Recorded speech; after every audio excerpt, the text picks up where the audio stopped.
He could see the strain within her, on her face, the way she held the violin, the grip on the bow. She'd trusted him, had thought he trusted her. If this was going to work, he needed to break that trust. He needed her angry. "Did you do it?" he snapped.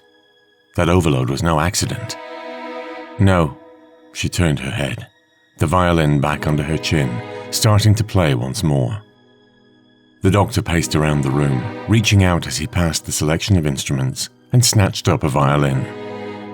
She looked at him, uncertain, unsure, as he glared at her. His right hand grasped the bow. His mouth tightened, and he angled the bow down on the strings, dragging it sharp across them. A first discordant note cutting into Valetti's melody. She flinched at the sound but played on. "Jason McCrae," he said. "What happened to him?" He took a step closer, feeling the tension. Still she played. He drew again and again, a hard rhythm breaking against Valetti's long, graceful movement. She turned away, bending into the music. The doctor stepped after her, twisting his wrist, dragging the note out.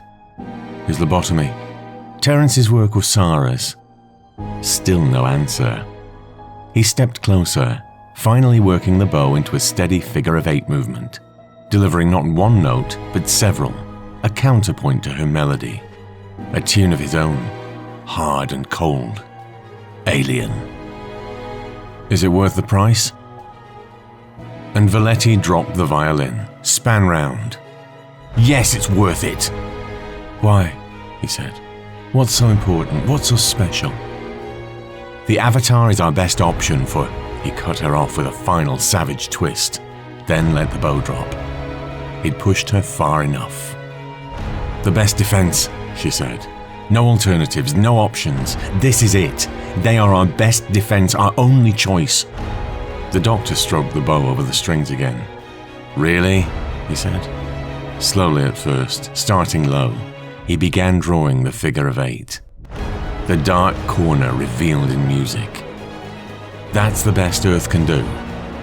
She was still, but he could see it building inside her. War games with no value.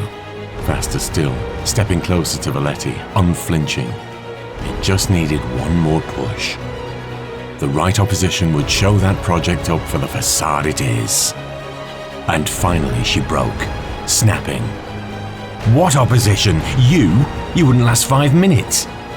The doctor twisted his arm, one last note cutting the air, signaling full stop.